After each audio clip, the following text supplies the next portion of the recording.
And we are live. Hello and welcome to Fermenting Opinions. I'm your host, David Papiden. I'm your co-host, James McVey. And we are Fermenting Opinions, the podcast and hangout show in search of a more palatable political ferment. This is May 1st, 2019. We're doing a hangout covering, a lot of things. We'll see how many of them we get to, depending on how long this runs.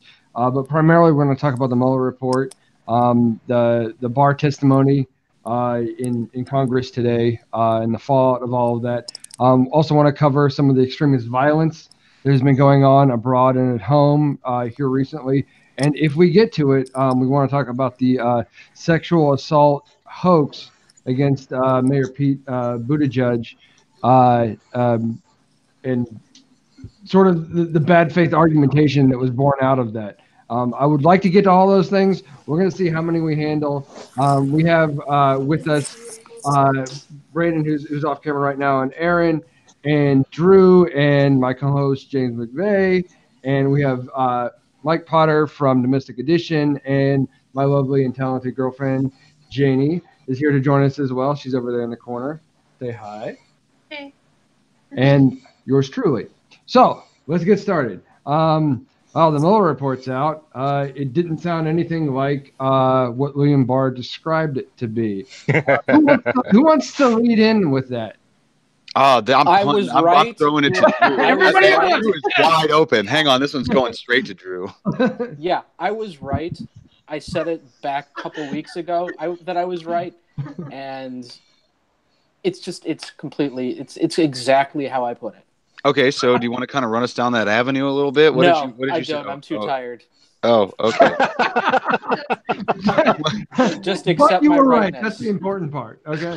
Well, I'll vouch for Drew on this one. We were on that one, and he basically said that it sounds like a lot of lawyer doublespeak to try to spin something in a direction without actually saying anything false. What exactly I said was that it read sort of similar to a sexual assault report from a DNA tester, in which is a cannot be excluded is not, does not mean that they can be included, doesn't mean that they can't be included.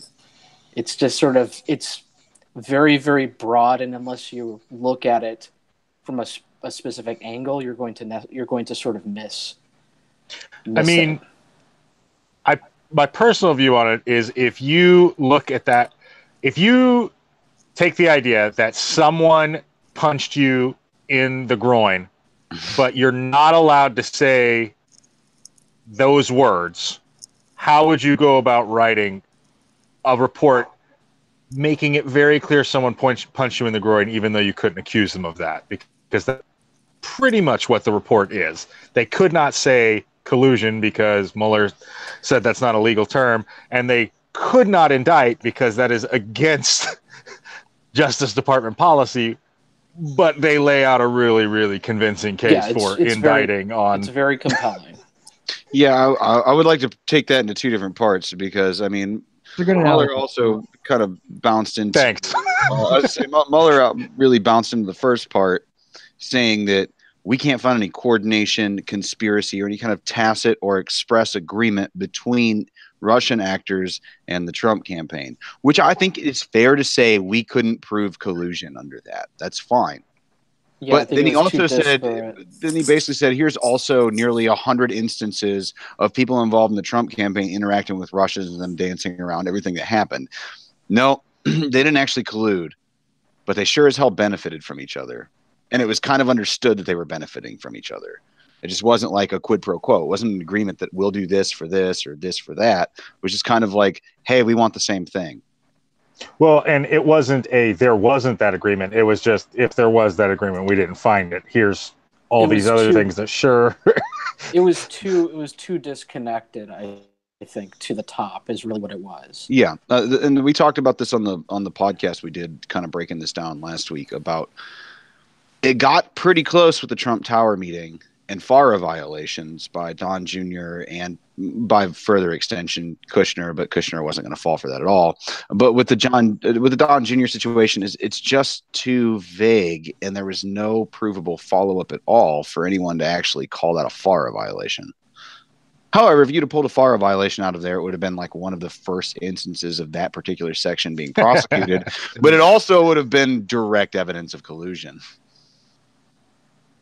Yeah, I mean, yeah, accepting negative information on a campaign opponent from a foreign government, clearly knowing that the foreign government is involved and wants you to win.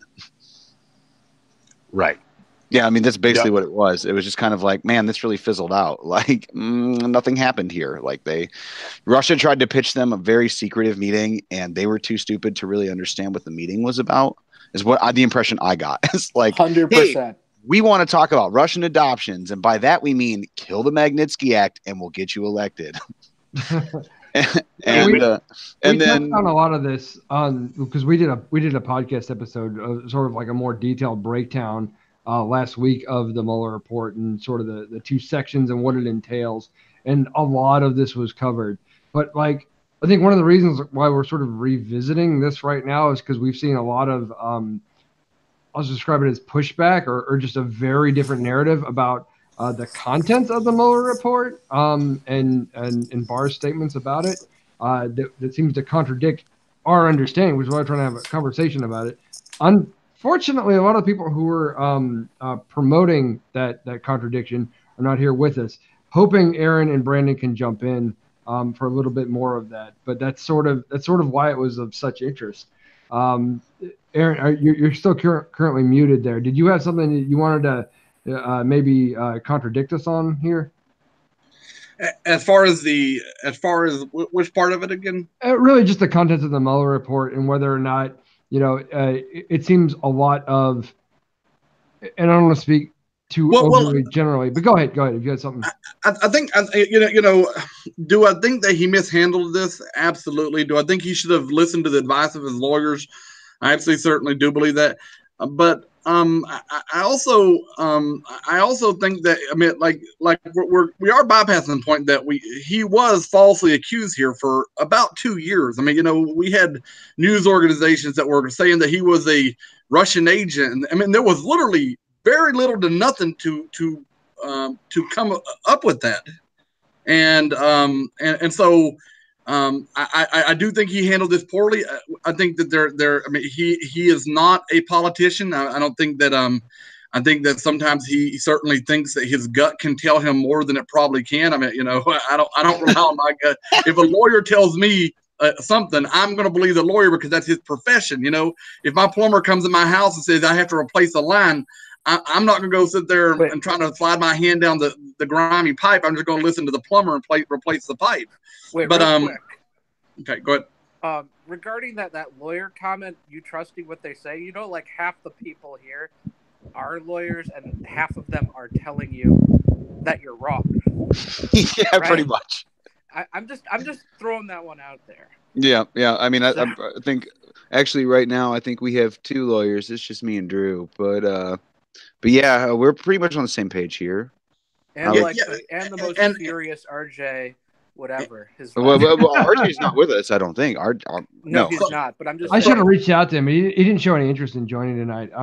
He will tell everybody why they're wrong in detail. So I believe that the majority of the lawyers in here would agree that he mishandled this. Is that correct? Is that what I mean? Would that be? Oh yeah. I would, and I would also agree. And I also promote. And I wish I could get like a copy of this video. Well, wait, I will have a copy of this video. I want to take part of this and like put it on any online advertisements I do, where you say I would listen to my lawyer. I need my clients to know that and to understand it, because 90% of the time clients don't listen to their lawyers. They look at you like you're an ass and they're just like, why would you say something like that? And I'm like, because you need to get this. There's a lot of emotion, especially if you're going through like a divorce or something like that. I think there's a lot of emotion in it. I think that when you charge criminally and stuff like that, it's the same situation as you really don't like the idea of a plea deal or something like that. You're like, can I just suggest that they don't listen to you because they don't like you? No, actually, most of my clients tend to like me. I'm just saying that. Most of my clients hit me up and want to go out for beers and whatnot. I'm like, that's not appropriate. We're not doing that. I think it's a perfectly healthy lawyer-client relationship. No, I'm just joking. But I mean, like, and my last 2 cents to be about that is like, I do get the human element that Trump was wrongfully kind of accused here. I mean, there was a lot of smoke here, and I very much, I mean, the Steele dossier, I think that was a complete bull, and everybody knew it was bull. I think I think that and it put a cloud over his presidency. Yeah, I would agree with that last part. I would say, and I agree with Mueller because Mueller laid this stuff out. There was more than enough reason to think this and to investigate it. I wouldn't say he's wrongly accused because he wasn't accused. No one filed any charges against him. He was being investigated. These things happen. When you get enough information about somebody, law enforcement, you start looking into them. It doesn't mean you're going to find a crime, but it's your job to investigate for crimes. I think what Aaron's getting at is in the court of public opinion anyway. He's been accused. And not confused, but accused, but convicted, right? That he's a Russian. Yeah, I mean, we've seen a lot of this rhetoric. So, like, to that extent, I understand. I guess. Yeah, in the court of public opinion, he was basically hanged and quartered. As a former member of the news media, I could say that there were definitely elements, especially far left outlets or the MSNBC editorial folks. Who didn't couch it in has been accused of, may have. They just said, oh, the president's done this, that, and the other, which is just horrible journalism. But those are not the kind of people who are ever gonna. I mean, I think the main issue here, if I may, Mike, I think the main issue is that the way these reports are written, in my opinion, I understand a lot about journalism, and I think they're factually accurate and correct. But I think the way they're written is that it's easy to draw the conclusion that the man is a Russian agent, or that he colluded. Oh, sure. I mean, because of the information that they are reporting, the conclusion follows next. And you have a lot of instances of people like following the conclusion to the end. They're like, oh, that's what the information means. That's what I think. Or on the other end of it, if you are predisposed to believe that Trump is innocent, you're going to see this information being presented that's factual and say, this is bullshit, and you're trying to indict him for something he didn't do. I think in general with journalism covering any kind of investigation, there's a real problem with telling the official story, the story of the investigators, far more than there is telling the story of the defendant. That goes from, a kid accused of shooting somebody down the street from where I live all the way up to the president. And that was a legitimate gripe of the president. I think, to be honest, the fact that he constantly called us enemies of the people did not make journalists super inclined to give him the benefit of the doubt, which is unfair. And, professionally, we needed to do better. But I think he's also established himself as someone who has a really loose relationship with the truth and is willing to say kind of whatever gets him through the next moment. And so we just got to the point where we stopped listening to him. And then the only side was the people accusing him. And that did give a really negative view of the president on the whole. Yeah, I totally get where you're coming from there. But Aaron, go ahead. He certainly brought the media to a new low. I mean, well let's just we in America, we do not have any non-biased media at all. I mean, every media outlet that we have is biased to a degree. And I used to like the BBC. BBC would sit there and tell you, like, today in the news, a bomb hit a village in Afghanistan. And it would, and there was very little emotion, and it didn't try to sway your opinion one way or another. And we don't have that in America at all. To say that they're enemies of the people, I think, is wrong. But I also don't. But I also don't think that news is news anymore. It's all about kind of spinning the narrative to the way that they want. I think that there's an important distinction to be made here. I think the media followed suit. I believe that Donald Trump brought the presidency to a new low, and the media followed him down there. And you know what they say about arguing with idiots? They're going to drag you down to the level and beat you with experience. Like, they wanted to fight with Donald Trump. They got their fight with Donald Trump. And now everybody looks like an asshole. Yeah, it's the wrestling with pigs analogy, right? Exactly. You get in the mud and wrestle with the pigs like it better, Yeah. In a lot of the ways, the liberal media reacted to Trump the way the conservative media reacted to Obama. And a lot of times, liberal media outlets used the conservative response to Obama as an excuse for their own excesses. Yep. I think the closer a news group is to the 24-hour news cycle. Cable television, places that rely on social media a lot, the more biased you're going to get because they got to fill airtime. You know, magazines tend to be much less biased because everybody has time to look at the thing that happened, talk about it, work through it. Hey, that seems a little biased. It's less about clicks and that kind of stuff. But yeah, if you're relying on broadcast media, it's really tough.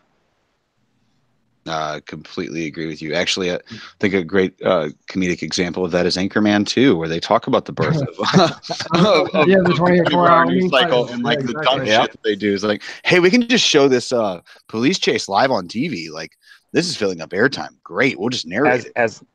As a former TV producer, that was an agonizing movie because it was just like, oh God, it's so true. We're just out here taking our lashes now. We did it. Oh, we're now joined by Haley. Haley, welcome. Thanks. Hey.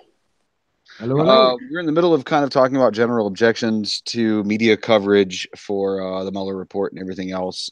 Kind of batted that around. And I think that's where is that in connection with Mueller's letter to Barr? No, not yet. That's a great time to bring it back around to that. Yeah, it is.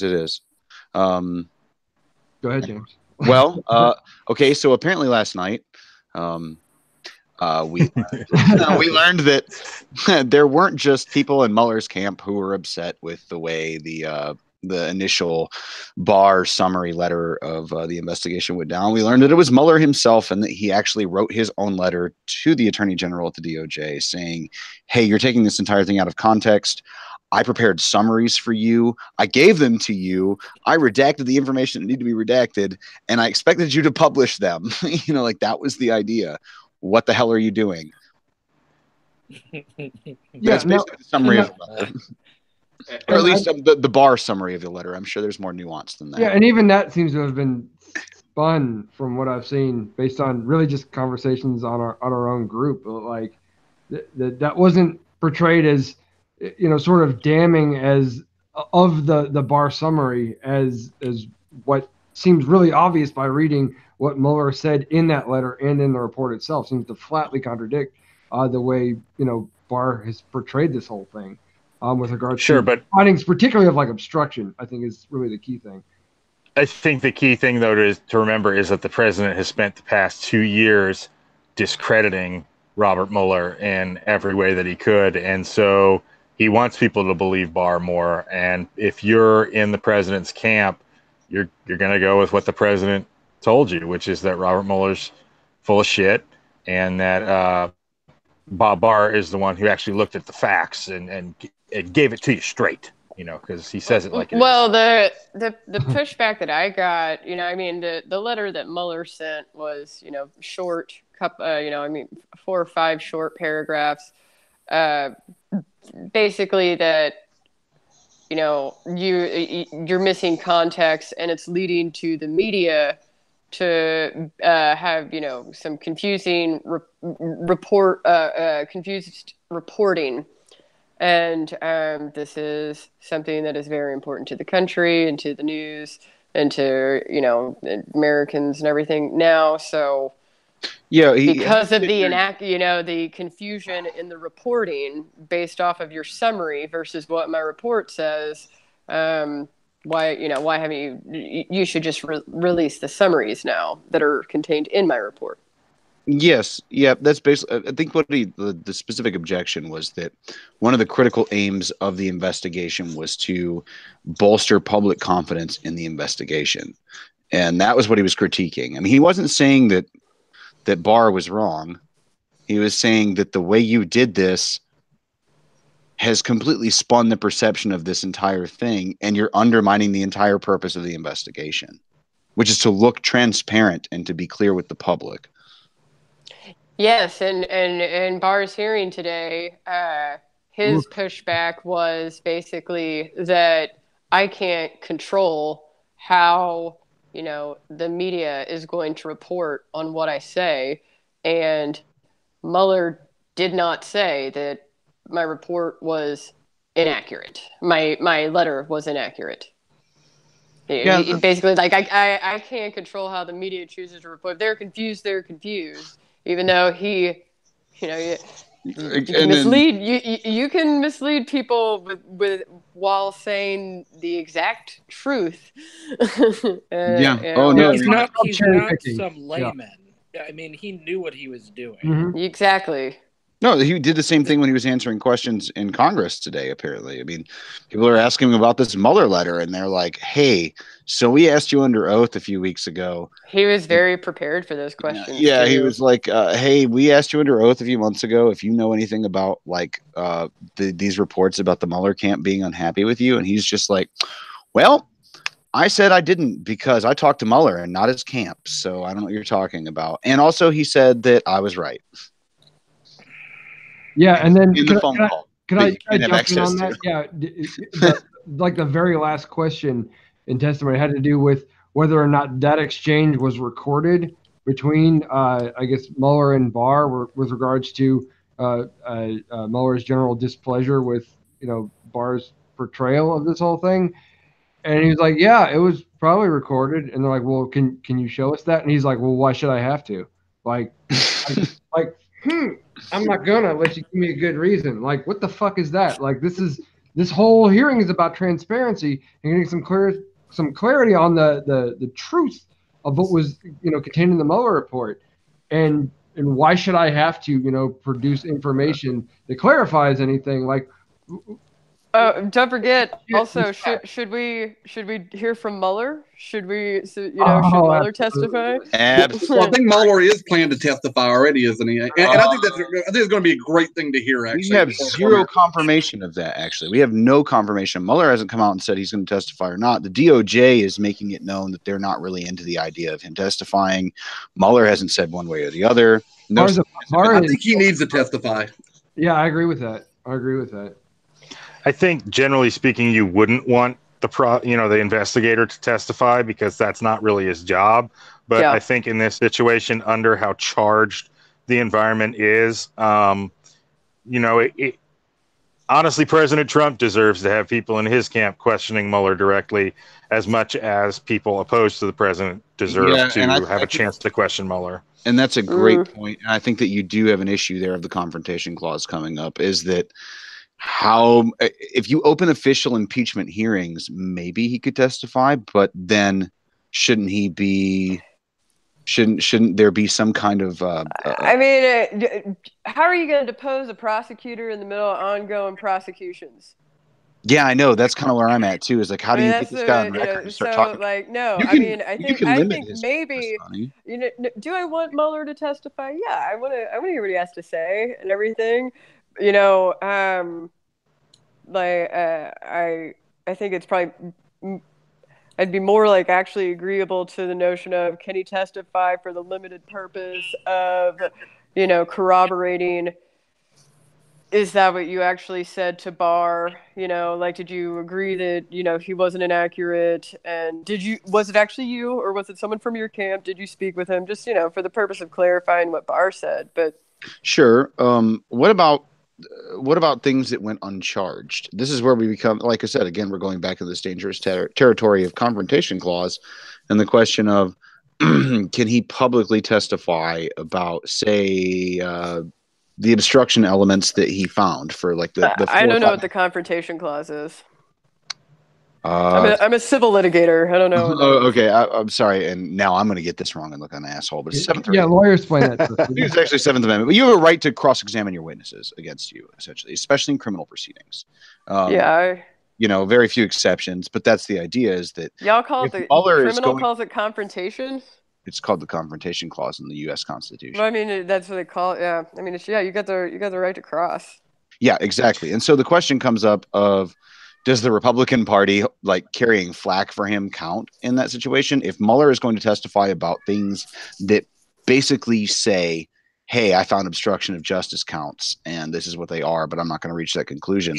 Are we dancing too close to accusing the president without giving him the opportunity to face his accuser?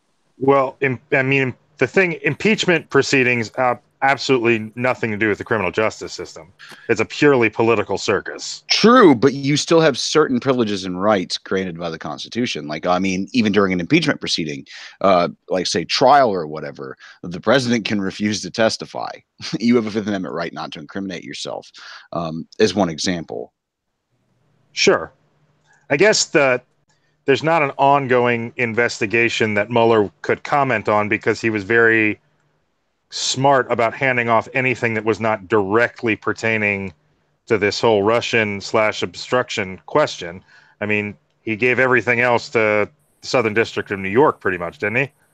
Yeah, I think so. Well, actually, I think, what did he say? 14 agencies or something like that got his referrals.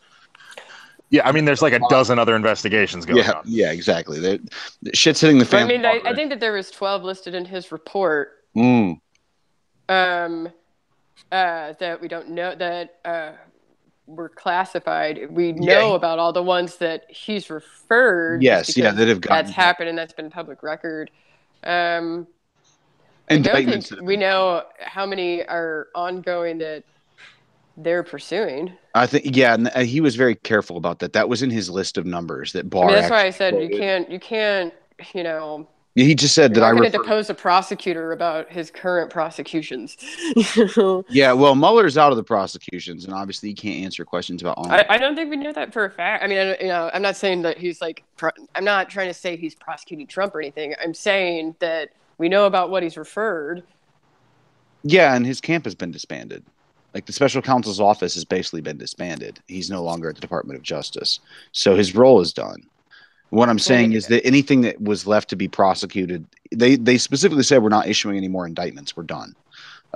What he did was he referred things out, and I think somewhere in his summary of numbers, he specifically said we handed off, investigations to this many agencies. We had this many people working for us. We did, we executed 5,000 search warrants or something like that. I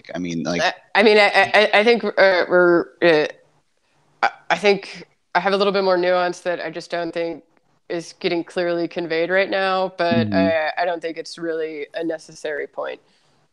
Okay. So anyway. So,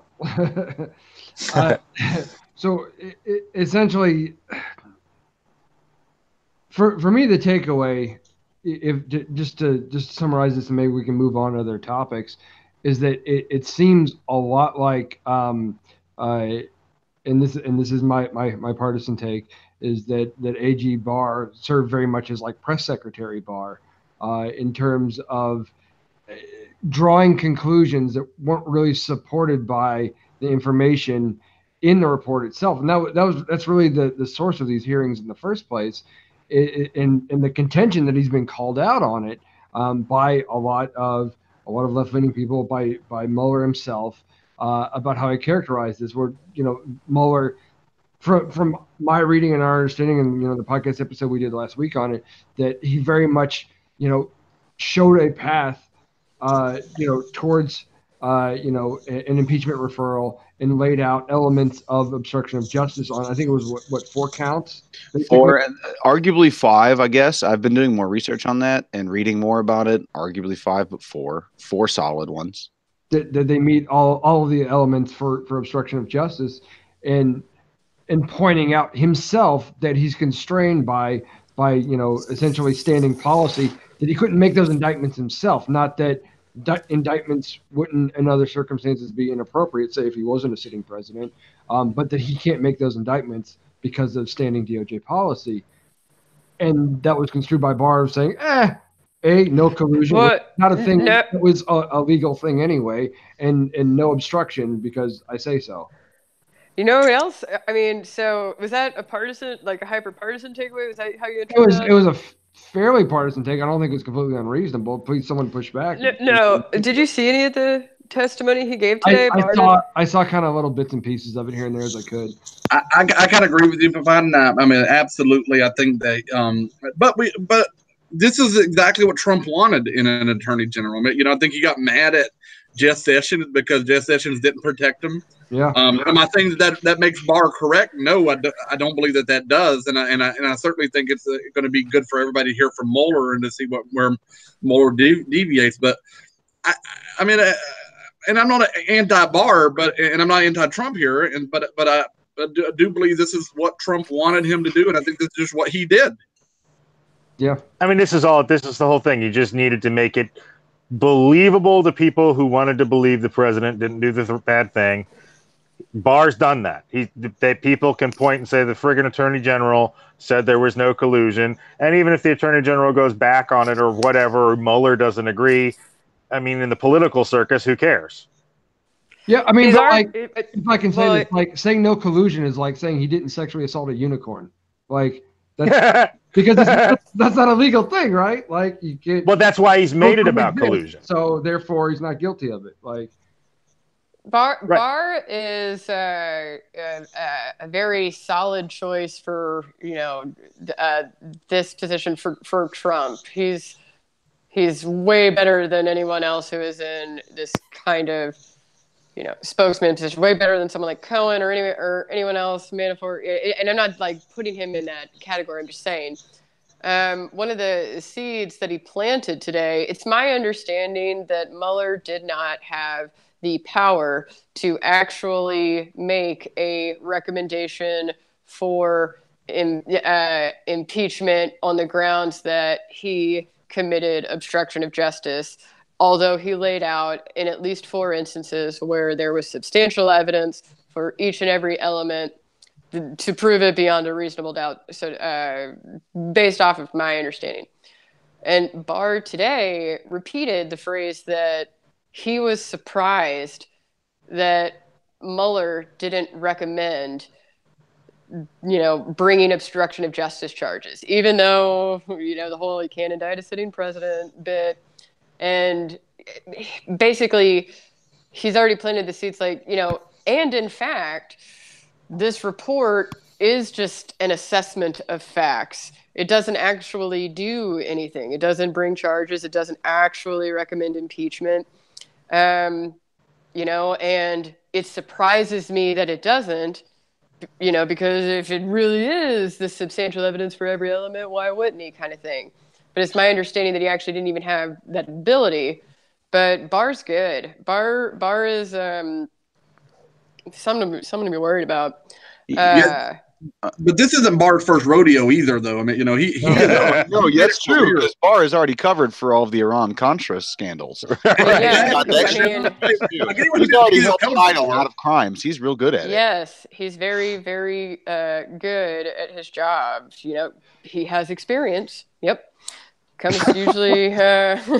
I mean, it's true. I'm sorry. I'm not trying to be salacious or crazy here, but I just don't. Yeah, he's experienced in this kind of situation. He's also he's good, and he's already planting. He's already saying things that are. He's planned his next move. Yeah, he's an excellent. I mean, Barr is nothing but an excellent attorney. He's an attorney. Well, he's been covering executive malfeasance longer than I've been alive. Exactly, right? Yeah, exactly. He's I guess the best way to describe him is he's not Michael Cohen or Michael Avenatti. No, I mean he's extremely competent. Yeah, no, he's got it going on. He knows exactly what he's doing, and not only that, he was handpicked for this role. He's perfect for this role. It's like, hey, I need an attorney general who's going to cover my ass.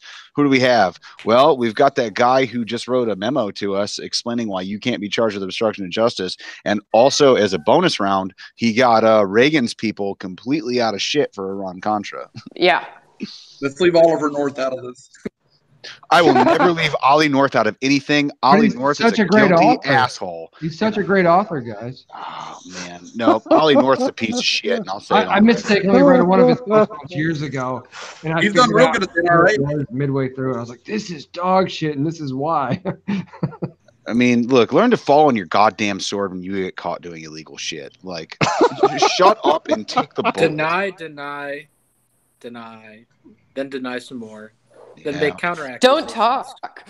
Yeah, well, first of all, yes, don't talk. Just fall on your sword. Hoist yourself on your own petard and be over with it. Well, I don't think you're going to find Barr. I don't think that you're going to find Barr actually, misstepping here. I mean, even like today, I saw CNN's headline that Kamala Harris had shut him up or something like that.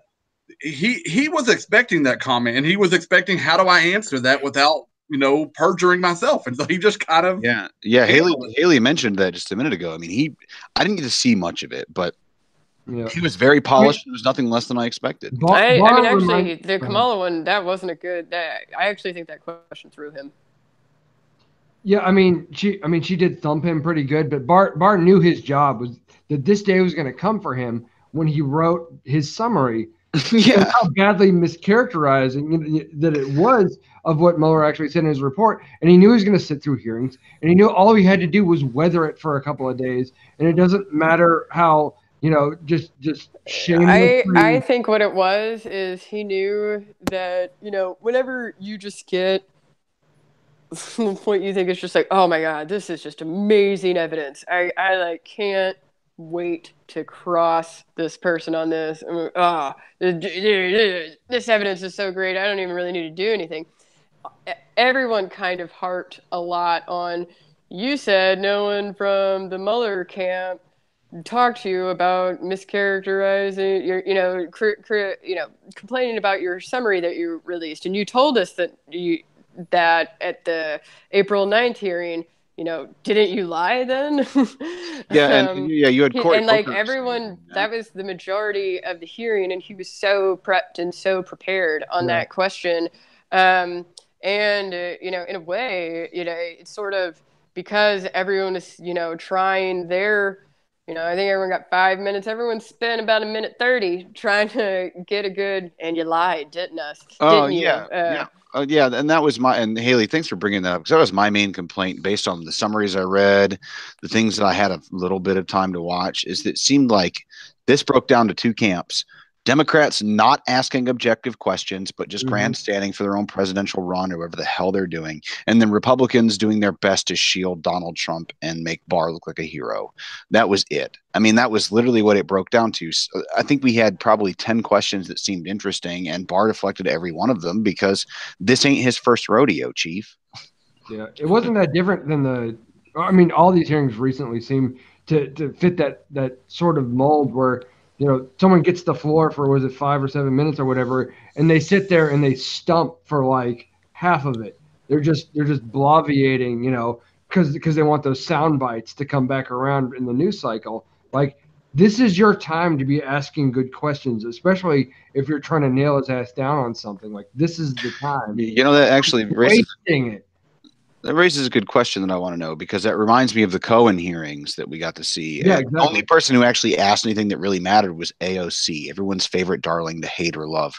Yeah. But which committee is she on again? Because I would love to see Barr testify in front of her. She actually spent 5 minutes. It's the financial committee. Damn it. Man, she actually asked real questions and got real, actual, objective answers and evidence she could turn around and use. She used her time well during the Cohen. Yeah, no, I mean, like a hell of a lot. You know who I also think about her. I mean, she played that one well. I missed the hell. And because of what, y'all know that Barr was supposed to testify in front of the House tomorrow, and he's not anymore, just because today was And they voted to let their lawyers do that, a question asking for another round. Because they're going to be, of course she's coming up with it. But go ahead. Barr was like, hey, I want a bunch of Congress people to ask me questions. Brandon wants to jump in. Oh, go ahead. Well, I mean, the thing is that, you can't have politicians who just live for sound bites and expect them to beat somebody like Trump. You need a little bit more than that. Not only do you need great ideas, but you also need, the ability to kind of, be able to take complex ideas and also bring them down to kind of levels which most people could perhaps parse and generally understand. And then the other thing is that, my other comment on Kamala Harris's general statements is, to me, that's the end of her possible presidential run, and to my opinion. I hope not, because I have money on her. Oh, Aaron, you're going to lose that bet, and you know it. Wait. It's going to be Biden or Bernie. Okay, hang on. I missed the Kamala Harris run. Brandon, can you tell us why you think that's the end of her bid? Well, because she had a fantastic opportunity to not grandstand and to really show what her prosecution abilities really are. And instead, she kind of just grandstanded a little bit. And there was a little bit more of that than there was of the prosecution that I was looking for. I mean, That's everybody does that. Like, one of my favorite people throughout this whole political process in the last 20 years or so has been Trey Gowdy, and I know that name's going to make liberals just their blood curdles when I say. I just think of wraparound sunglasses. Because I mean, he grandstands all the damn time, except when he doesn't, and when he doesn't, he's excellent as a prosecutor. I mean, he's right on the money and asks the questions. Like when the Carter Page testimony, by the way, if you want to go back and look at that, he ate Carter Page a new ass, and it was bad. Like he just slaughtered Carter Page. Like, I mean, up and down the block. I think he swore at him one time about what an idiot he was. He was just like, "What is wrong with you, boy?" Like talking to him. Gowdy was excellent. I wish Gowdy had not retired, and I know why he did, because he didn't want to have to go through this shit and make the Republican Party look bad. But he would have just eaten Barr alive. I mean, Gowdy would have been all over that. Man, I don't want to go tangential, but I think the Republican Party is a sinking ship, and I don't think that's going to change at the end of this cycle or even the next one. But let's I'll actually argue on that a little bit, because to my opinion, I think this is the birth of a new Republican Party, just like I feel like Bernie Sanders is the birth of a new Democratic Party. Oh, God, help us on both fronts. Well, is it a good thing? No, it's an awful thing. It's absolutely terrible. For libertarians like me, it makes me want to jump ship from the Democratic Party even more, which I already have pretty much. Just regarding Barr, I'm an attorney and I've taken an oath, and I can see smart talent, someone who is excellent at their job, extremely competent and impressive, and like that. I mean, it's impressive how he's able to handle the situation. Hey, Haley, what's your assessment of James McVey? It is slightly different from my assessment of Barr. I'll take that as a compliment. Thank you, man. I don't know if you should. But it doesn't. But back to Barr, like it doesn't. Like it is still disappointing, whenever you see someone who is that talented and experienced and qualified and good, use his skills in a way to, deflect actual criticism. No, it's deflect actual criticism. It's to, like saying like, no, I didn't talk to anyone. I talked to Bob Mueller. Like that. That's a clever. But trick, isn't that a lawyer's job essentially to deflect? Yeah, but his role is for the American people. It's not to protect Donald Trump. His job is to be the head of the Department of Justice, not to create injustice for some blowhard who appointed you to office. Your job is to actually run something in a just manner. He's not doing that at all, and it's coming across objective. But let's remember, the executive branch always protects itself. It always will. It always has been. And people get appointed to those levels of power will always protect the person who appointed them. Tell Sally Yates that. Tell James Comey that. No, that's not how it always. Judicial branch. Those are people who actually lost their jobs and said, "Screw it." Like somebody's got to do something. Right, for failing the loyalty test. They're actually trying to uphold the law and shit. Well, don't tell me that Jeff Sessions is any kind of moral crusader of any kind. Jeff Sessions recused himself from this entire thing because it was obvious that he had contacts with a Russian ambassador when he was not supposed to. He lied about it to Congress while he got put in the job, and he was like, "I do not recall." Yeah, you can not recall all you want, but you talk to the Russian. Like, come on. There was a reason why I started my comment off with that I've taken an oath for my job.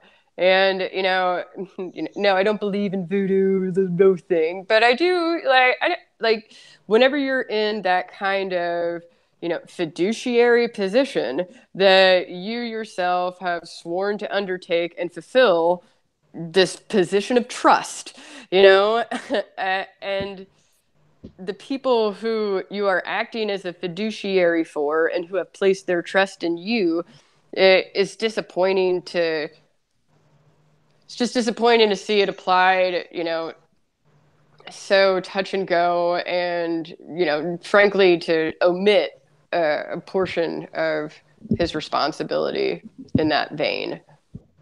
I think I understand what you're saying, Haley. If I could sum that up a little bit, what you're saying is generally the oath that we take as attorneys, and I assume yours is similar to mine, is we also have an oath to uphold the Constitution, to abide by the laws of our state and what we're doing. I was thinking more generally, anytime that you're in a position of trust, you shouldn't abuse it because you take an oath, doctors take an oath, therapists take an oath. Someone who, I think even police officers, aren't police officers sworn in? People who are put in a position of trust should not abuse that position of trust. And especially whenever you, as an attorney, we swear an oath to uphold the Constitution in that vein. Whenever you take a civil servant position, you are uphold, there is an industry or category, however you want to think about it, but you are a fiduciary and you are in a position of trust in this industry. Barr is in this fiduciary duty for justice. That's what his job is to be head of the Department of Justice. I'm disappointed that he didn't. It's funny. I respect the hell that you were clever to be like, no, I talked to Bob Mueller, and not someone from his camp who was expressing frustration with my summary. So I did not lie to you. Oh, good one.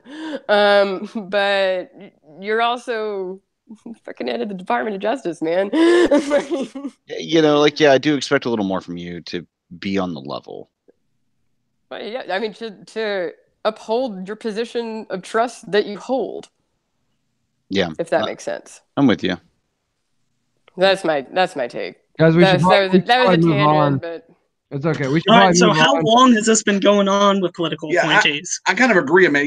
So is this something that you all think is just brand new that's only really happened under Trump, or I would suggest and that this has been going on for a long, long time. I think the breach of a fiduciary duty has existed for hundreds of years because people breach fiduciary duties. Does that mean that we shouldn't, be like, fuck, you shouldn't do that, doctor? You shouldn't do that, police officer. You shouldn't do that, lawyer, politician. But yeah, breach of fiduciary duty has been around for a solid minute now. Doesn't mean it's not still a thing to be concerned about. What about, actually hitting the crux of the problem, actually taking care of the issue? Yeah, how do we, for example, limit executive authority? How do we limit these? I mean, these are broad questions, and they're kind of platitudes. And I don't think for Congress growing its balls. I see what you're saying, but the tradition to me, and I'll get into this just a little bit, but the tradition of a new president being elected and firing every U.S. attorney across the board and appointing new ones, to me sounds like bullshit. The Department of Justice itself should be semi-autonomous at least. Like, what was my guy's name that was running the SDNY before Trump took office? The guy who was in charge of the Magnitsky Act prosecution on the actual thing. I think he was actually interviewed on the BBC today. Was that Jeep or whatever? Yeah, what the hell's his name? And I sound terrible saying that because I really just can't remember it. But he's been an outspoken Trump critic too, but only after he got fired. When he got replaced. But the ability of the executive department to turn around. Eric Holder? Eric Holder was the attorney general. I'm talking about the U.S. attorney who was in charge of one specific district, the Southern District of New York. The one that prosecuted Cohen and is currently rumored to be working on prosecuting Trump. Preet Bharara. That's it, Bharara, that was his name. Bharara was in charge of a lot of different cases, but like everybody else, pretty much fired, sacked, gotten rid of. The only people who actually stay usually are people who are confirmed by the Senate. That would be Sally Yates until she stepped down after the first Trump's Islam. She was fired. Removed. Yeah. Well, she was removed. Yes, that's true. That's a good point. She refused to enforce the first Muslim ban. Yeah. The one that was actually a Muslim ban. And then still motivated by animus, by the way. Well, I mean, but she also told Trump that Flynn was possibly compromised. She did too. I mean, she was doing her job. Like, these people actually do their jobs. And I think it's ridiculous to have this partisan thing going on because, again, is anybody here really going to say that William Barr didn't get this job to not cover for Trump? Like, they thought he'd be a great attorney general and he was the best option we had. Sounds like no. I believe that's why he got the job. I believe that his record said that he'd be the best one to protect Trump. Yeah, and that's why he has the job. does anyone else think that that's kind of not a good standard for us to have for the Department of Justice in general? It's a super bad standard. I mean, that's, Republicans. Why I'm disappointed. That's why I think there's such an outcry to return to some kind of, and maybe it's imagined, normality of all of these processes. That there are people who just really have, America's best interest at heart. That's probably, I mean, I'm a lot more cynical now than I was a few years ago, but like we think that at least, some or most of these people are really there for those reasons rather than just to play, partisan shill. Yeah, and I mean, the Attorney General's office has been that for my entire life that I can remember. I mean, hell, Janet Reno was that. So was, what was that horrible prude's name? Ashcroft. Ashcroft. I mean, who did we have after Ashcroft when he eventually was fired because it couldn't handle him? I can't remember who it was. But then you have Eric Holder, then you had Loretta Lynch, and now you had Jeff Sessions, and now you got William Barr. I mean, most of my lifetime, we've had super partisan piece of shit attorney generals the entire way through. I would agree with that. The FBI hasn't been bad. I mean, before Comey, we had Bob Mueller, who, again, most people agree is a pretty damn good investigator. And honestly, if you're in the Trump camp and you don't like his report, I don't know what to tell you. I thought he was pretty damn objective. He's not some liberal agent. Like, he's a Republican. He's a lifelong Republican. Part of some, internal attack on Trump. Like, dude is a lifelong Republican, like Marine Corps, like Vietnam veteran, like square jawed, like decorated war hero. Some granola ass like hippie liberal dude. Like this is not the guy you accuse that thing of, but you see that getting flung around anyway. Like it's just asinine. Yeah. Well, and again, that pretty much just straight comes from Trump and his ilk of, like, we'll just demonize this guy. It's a witch hunt, prosecutors. But to go with that, what I was going to say was the FBI policy is generally to appoint a head of the FBI, and they stay in for 10 years, which means they automatically, no matter when they're appointed, transition through at least one president. That probably ought to be AG policy too. I mean, in my opinion, just to float something out there. I mean, in general, it's part of the problem of Congress just completely ceding their duties to watch over the executive branch. You wouldn't have nearly as partisan attorney generals if, Congress bothered to require attorney generals that weren't partisan hacks. Yeah. Well, yeah, there's that. But then again, you have it as the whole situation of we want to work with this president to get legislation passed so we can get reelected. Oh, that worked really well for the Republicans. That's a down ballot issue. Hell, it worked well for the Democrats too. Tell me about it. Not. I mean, we're looking at sort of the hyper focus of one party doing this thing. But I feel like, can we please take partisanship a little bit out of prosecution and criminal elements of what we're supposed to be doing? I mean, the DOJ should not be run. This is our institutions failing us, right? Really, that we all sort of presupposed about how things are supposed to work, in politics and in justice. Like, we assumed these things that people were going to do. Wait. Are more naive. You're saying the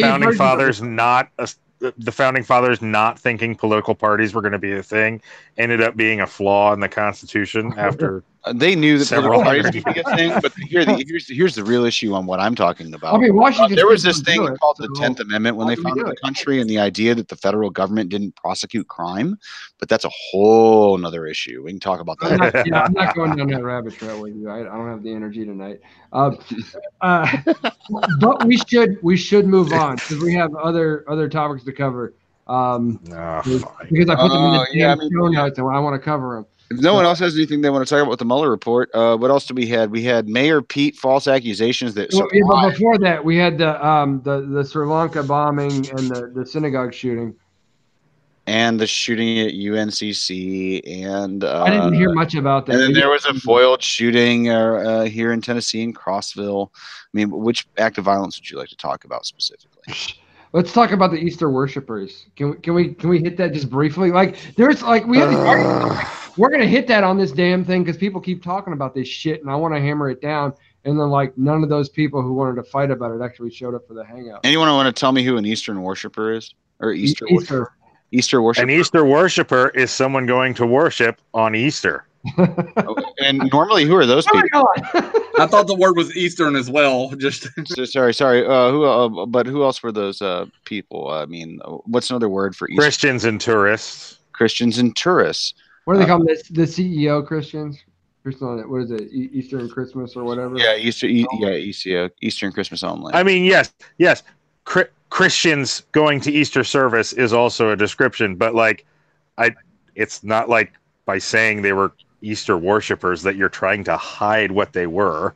I mean, the only people who go to Easter services are Christians, so it was just a weird turn of phrase. Yeah, I actually talked about this elsewhere, but it wasn't on Fermenting Opinions. But actually, I go to Easter Mass fairly regularly when I have family in town or something like that for spring break, stuff like this. I have a lot of Catholic family, and when they're in town, I go to Mass with them. You're like socially religious. I'm an atheist, and I'm an avowed atheist, so I'll tell you that right now. Well, I mean, what I'm saying is, had I died at a bombing at a Catholic, at a Catholic church, had I died in this bombing during Mass, Easter worshiper would probably be better description than calling me a Christian. I don't know. It kind of encompasses everybody who's at a Mass for Easter service, which is usually a very large celebration of pageantry and all kinds of, I mean, not everyone is an evangelical where you guys worship in like trailers or glorified like small one. Oh boy. I'm not going to get into that. I'm not going to get into that, but I'm saying that a lot of the world's religions that are Christian, those Easter worships happen in places like, I don't know, Notre Dame or, like big, beautiful churches. There's a lot of pageantry that goes on, and some people go to these things. I was actually just thinking about how many people I knew who only go to midnight mass and only to wear their fur coat. Thank you. That's what I'm saying is people enjoy the pageantry of like Easter. Like there's a term for what you're describing, and that's an Easter worshiper. Someone who's a non-believer who still like goes and participates in like. Man, I know. You said a lot of words there to fit into a tweet. Cultural Catholics. So how do you fit it down? Just fictionalist, someone who doesn't believe it's real, but they enjoy like the pageantry and sense of community. So say you wanted to make a tweet and you wanted to break it down to just 2 words. What would you say? Easter worship. Easter worshiper. But is the question here like what's causing this hate, or what? What's the question we're kind of getting at here? I think there's accusations of Christian erasure by the term Easter worshippers because we're not saying it's like the people who demand you say Islamic extremist terrorism instead of just saying terrorism because it's apparently important that you label people by religion. And let me respond to that just quickly. To my understanding, and it's much to it's actually a point of irritation for me because I haven't in a while, but used to attend like Democratic Party meetings. They virtue signal their Christianity like perpetually, or as people of faith generally, and they get incensed at the idea that someone would paint them as like the atheist party or as non-religious or as secular, and they're very about, at least here in the South, they are very about being people of faith. And they hammer on that constantly. So the idea that major party figures would try to distance themselves from the idea of Christianity, that would be to insult a large portion of their base. It makes no sense at all strategically for them to do that. I mean, I think that there was something more basic going on here, but that it was just something that was sort of forgotten as the news was translated, to the Western world. They also bombed hotels. It wasn't it wasn't just churches. But they did recognize that the majority of the people staying in these hotels were there to visit family, to go to church. And they did bomb churches and stuff. And so that was how they reported it. And then, you sort of like, well, there's a reason why, someone is saying they've learned about this event where there's been churches and hotels that were bombed. These Eastern worshippers who were coming to show off their furs. Yeah. God damn those liberals and their decisions to use such descriptive words. Yeah. So, but yeah, I mean, it was attacked here. My understanding, the last count I heard, it is a disgrace. It is a horrifying thing. I don't want to make too much light of that. But you're right. It wasn't just churches. or Christian churches. It was also, hotels and what have you, Westerners and Christians. It's setting up a very clear dividing line, and that feeds into the whole, do we call it Islamic terror kind of thing? Are we afraid to label it as like this, us versus them? Muslims are bad, the Christians are good, the West is good. Here, people are bad. Thing. The thing that pisses me off about this is the same people who really wanted these people to be labeled as fellow Christians. Obama didn't use the word Christian to describe them. They also did absolutely nothing for these fellow Christians. Like a week after the bombings, they still hadn't raised $35,000 for the frickin' Sri Lankan Red Cross. I mean, it just...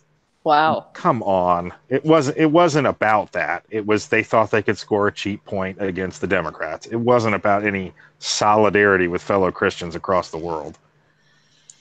Well, I mean, what do we do about the religious violence between the various groups within countries like Sri Lanka, like I believe not Malaysia. I forgot. Myanmar, all these various Burma. Countries. Myanmar. Yep. There's about 100. I was going to mention. Well, I mean, Myanmar, it's an explicit flaw in the Westphalian system. I mean, international law right now does not have any method for dealing with internal sectarian violence. It's why that's the main form of war that's still around. You don't have countries invading each other a lot anymore, because if you do that, then the U.S. and NATO and whoever else will send in a task force and blow you to hell. But if you decide to shoot your own people, we're still kind of confused about what everyone else is supposed to do about that. That was a really great explanation. That really was. Yeah, Thanks. Nicely done. Thanks. So my wife comes from my wife comes from a Muslim family, and so I don't really consider myself very religious at all, but I will say that we do seem to be kind of pitted against each other, having seen both sides of it. I mean, there does seem to be some hate that's kind of just generated there as general dislike for the other side, or disrespect for the other side. And I think there could be certainly some meeting of people. I mean, in Islam, they'll sit there and say, although that's really sad, but they really don't really publicly sit there and say what happened was unequivocally bad and wrong.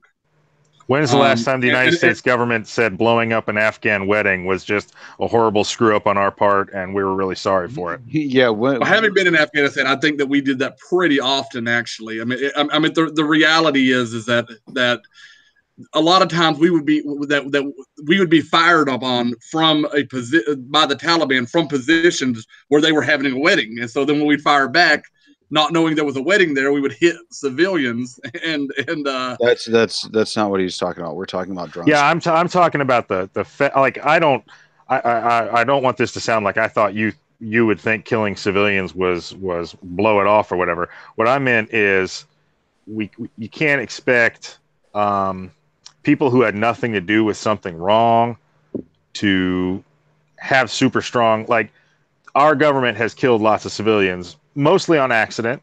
I don't think we target weddings for giggles, but like the head of CENTCOM does not make a huge production out of how awful it was that we killed them, partially because he doesn't want to hurt the morale of the troops. I mean, there's reasons for it, but like we do not make huge productions of our condemnation of our own mistakes. So it's weird to expect the entire Muslim community. And I mean, they hold these interfaith rallies all the time after all these bombings, but we don't get as much news coverage. I completely agree with you. I mean, I actually worked at CENTCOM, and so I had a bird's eye view of the wars. And I used to be kind of a supporter of the Iraq War, but then in the aftermath, I'm certainly not a supporter. I certainly think that there was some flaws in us going there and some ideologies that we thought we could change, but we really can't. And we're trying to do it all over the world.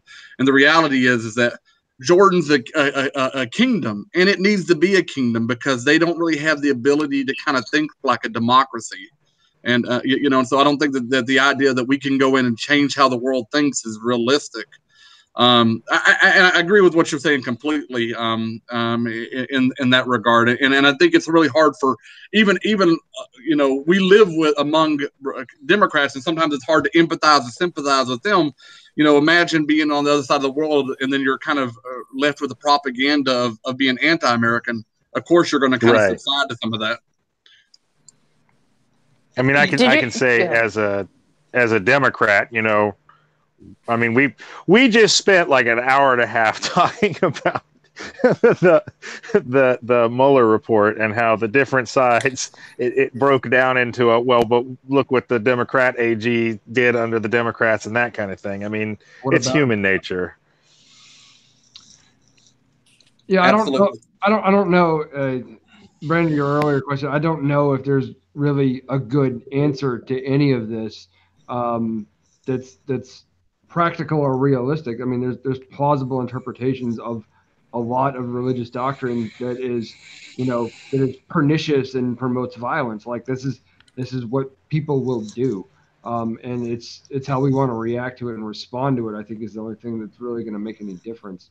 I'm a big fan of secularizing people, and that doesn't mean to make them bereft of religion or anything, but to have them adhere to secular laws and interpret the world, maybe through that lens a little bit more than seeing as religious precepts as trumping that. We do that where we can. I think some people might even call that westernizing, depending on your particular worldview. Like if we're gonna have a solution, it's gonna come from getting away from fundamentalism. Otherwise, people are gonna keep killing each other over the things they believe, religiously. Anybody else? Things that they're not apt to change their belief on because it's fundamental. Yeah, it's dogmatism, really, at its root, is what it is. It's dogmatism that promotes something that is violent, ultimately. I mean, I just think that most religions do have ways you could excuse being a dick, but they also all go pretty far to like saying don't be a dick. I mean, that's the same religion that has the Gospels of Christ saying turn the other cheek and give up all your wealth and help the poor, supported the Crusades, and evangelicals in the United States are somehow the party of we need to cut taxes on rich people. I mean, people pick and choose what they enact from their faith. It's not, but that does have to be a personal decision too. I mean, we can't sit there and say, we don't want to push people's religions on anyone, and then sit there and say in the same breath that we want government to give, order people to give their money to other people. Wait, no. The hypocrisy is calling out is exactly what you're trying to avoid. Hang on. Stop. What we're talking about here is the Republican Party in general and their idea of we're going to protect the rich, fuck the poor. We're trying our best. We're trying our best to support tax cuts to the rich and everything else, in the face of Jesus himself explicitly saying, "Give your money to the poor. Give unto Caesar what is Caesar's." But taxes are bad. I mean, McVey, don't you understand that there's a Republican Jesus as well? Oh, I do know about Republican Jesus. Are you not reading the Gospel of John? But I'm a prime example that not every Republican is a Christian. I mean, I don't consider myself a Christian at all. I'm not a Christian in the least bit. I'm conservative, but and I'm certainly compassionate. I mean, I give a lot, and I want to give, but I also want to be kind of in charge of what I'm giving as well. Sure, no, and I understand that too, and that's fine. But my original point had nothing to do with American politics and more how people can look at this exact same religious text and take very different things from them. And so I don't think it's necessarily that Islam is a violent religion or that it can't coexist or that Christianity is this, that, and the other. It's just, it's not about religion, this question of violence and sectarianism. It's people learning to live with one another regardless of ethnic differences, religious differences, linguistic differences, the way you like to wipe. I mean, whatever. People find reasons to be jerks to one another, and it's just teaching them that it's actually better off if we're not like that. I mean, and God knows no society's perfected that yet. Well, one has to be realistic about the fact that societies do not evolve quickly.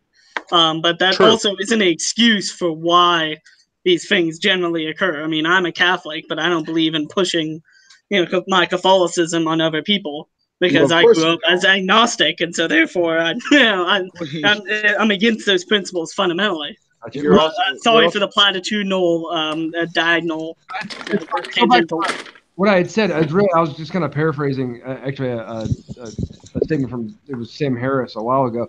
There are plausible interpretations of Scripture that are quite pernicious that promote violence. It's not saying that Sure. is inherent. I don't think you could line up. I mean, there is no religious agreement on what either scripture says, that you can interpret it to mean what you want it to. You can make it say what you want it to, whether or not Exactly, or the Quran or whatever. But Mike, to your point, that it's more about finding ways to cohabitate and coexist, and that that requires getting away from those those pernicious and quite damning interpretations. Just stop worrying so much what other people are doing, people. Jesus, that's all. Just let other people do their stuff. No, my dad, he's like how libertarian of you, but the practical reality is that some of the leaders in those religious organizations do hold those pernicious views. The Catholic News Agency, for example, has a long thing about secularism and how it's like essentially damning in all kinds of ways and immoral, et cetera, et cetera. And that comes from a leader in the Catholic Church, a leading thinker in the Catholic Church. I mean, if your leadership said certain things, it's very hard, for some people to ignore it, especially when you're talking about papal infallibility or something along those lines. Yeah, and that comes down to dogma and tribalism, right? I mean, it all comes back to tribalism, really. I mean, we bring this back to politics. It's about tribalism. We're setting ourselves up as we're the good guys. We have the good intentions. Here's what they're doing. They have bad intentions. What they're doing is bad and will have bad effects on the world. That and it's this sort of dichotomous view is either you're with us or you're against us, right? So if you're a secularist, you're going to bring these bad things in the world. If you're a Muslim, you're going to bring these bad things in the world. If you're a Catholic, you're going to bring these bad things in the world. Like there's really just no end to it because we have this really reductive view of what's good or bad based on the labels we attach to ourselves. Well, go ahead. Sorry. Go ahead. I also think that we do set a high bar for ourselves. I think that every American, and I'm married to a non-American, and apparently this is something that we do, and it is kind of obnoxious, is like truly, actually, deeply believe that we're the greatest country in the world and talk about things.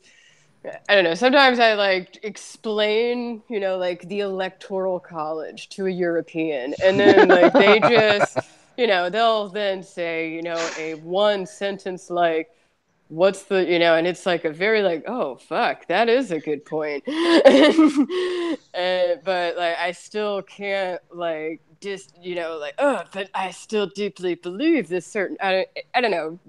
So we do set a high bar for ourselves. And so I think that any time a country is starting to get to a point where, there is, their diversity is increasing and there is, becoming more of a melting pot, you're going to experience those growing pains. And I think that we're very, very afraid of like truly like experiencing those. We're supposed to be the best at government, and all of us actually believe that. But we're not doing a good job right now. And more, I think. But we're also afraid of the growing pains of trying different things because we have a very high bar. We think we're the greatest country in the world. All of us do. So, yeah. So back to what David was saying, though, on top of what David was saying, I'm not to undermine what you said, Haley, but I think that a lot of these people, I mean, having mingled with them and talked with them, and they're very good people in general, and I think that they believe that they're doing the better good as well. I mean, now I'm not sitting there saying the ISIS person that's killing, mass numbers of civilians, but the majority of them are exceptionally good people with somewhat maybe of a perverted view sometimes of what right and wrong is. I mean, and that's in our interpretation, because in their interpretation, in their society, some of that's completely normal. I mean, I think, well, then there goes the thought. Bye-bye. It's okay. Do we want to have final thoughts on this topic and then move on to sexual assault hoaxes? Oh, much happier thought. Yeah. No, that sounds great. Guys, I'm actually going to leave you at it. It's already 9:30, and I still have shit I've got to do before I go to work in the morning. Gotcha. I'll leave that out if you want to go into the wonderful lies about you in your absence. It was a really great transition. James, like, yeah, that sounds great. Let's talk about sexual assault. Yeah, let's not. Actually, I'm gonna go ahead and get out of here. How about that? I mean, I feel like you can get through that one real quick, but that absolutely fine. I gotta go, guys. It's been a pleasure. Thank you, everybody, for joining us. I'm getting out of here. All right, thank you, Mr. McGee. My name's Peace. And he's out.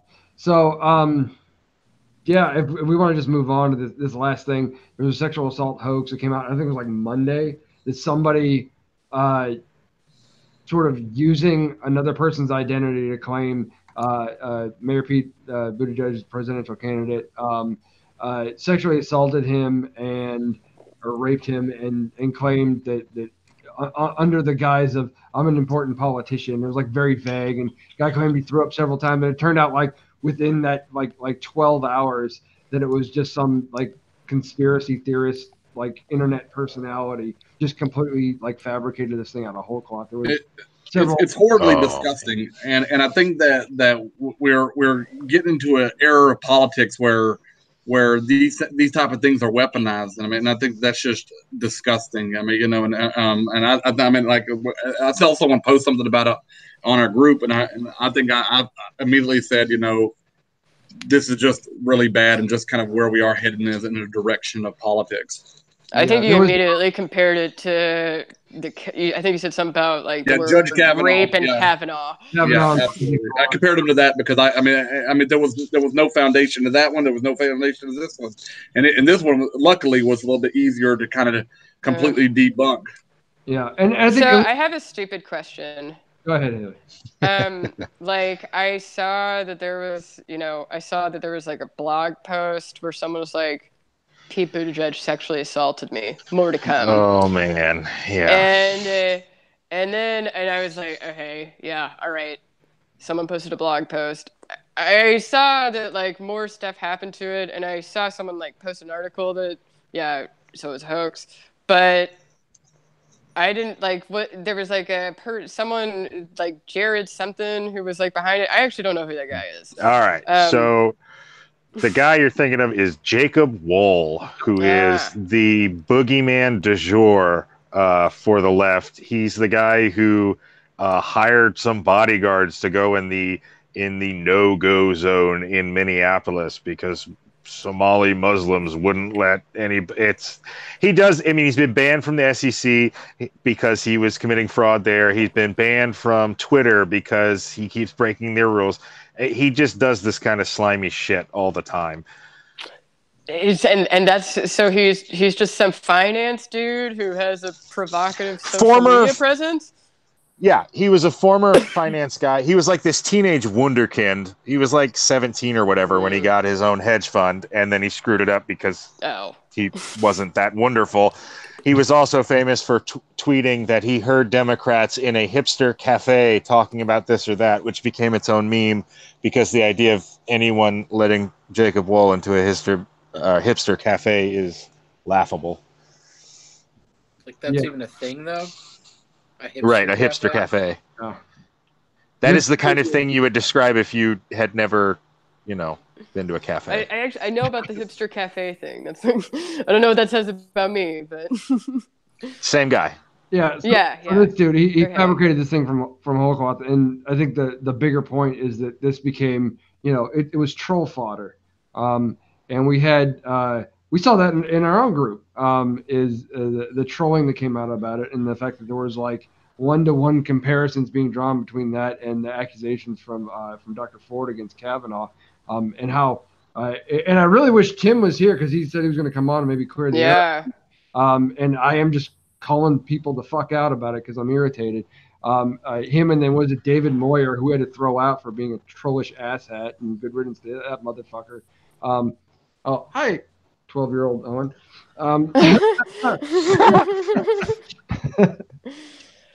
Anyway, so the idea that it's taking this false comparison of the fact patterns involved in each of these kinds of accusations and saying, well, based on your partisan bias, you're going to automatically assume guilt or innocence, and using that as basically to fling the hypocrisy accusation against one side, really the left here.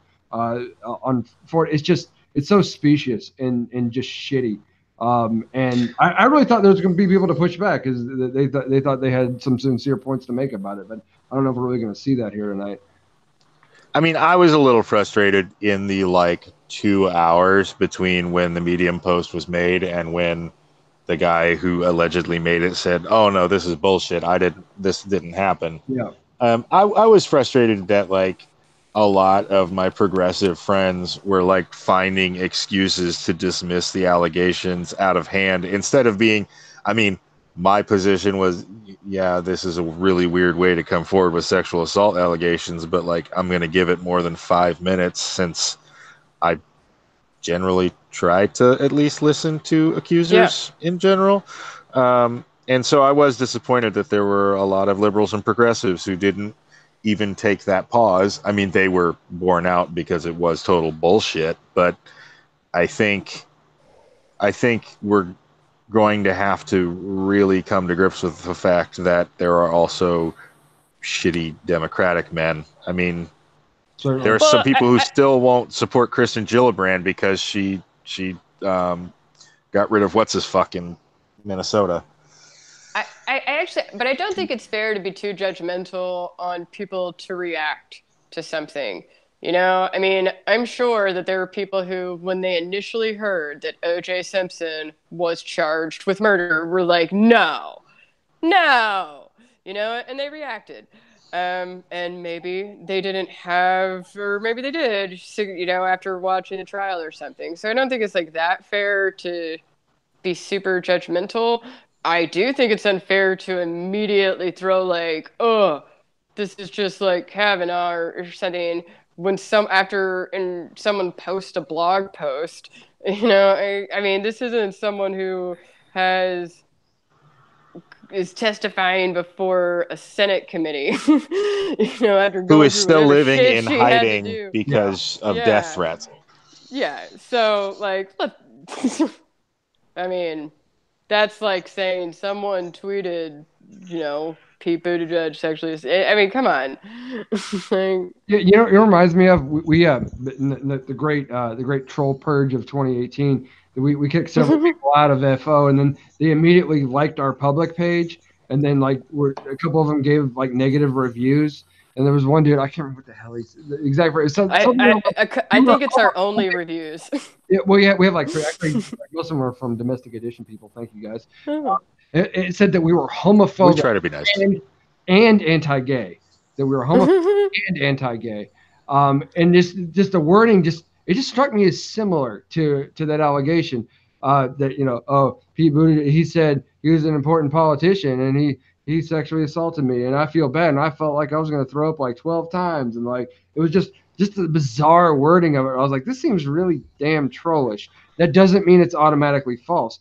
I wanted more information before I came to a conclusion. I don't know. I thought it was kind of specious on its face.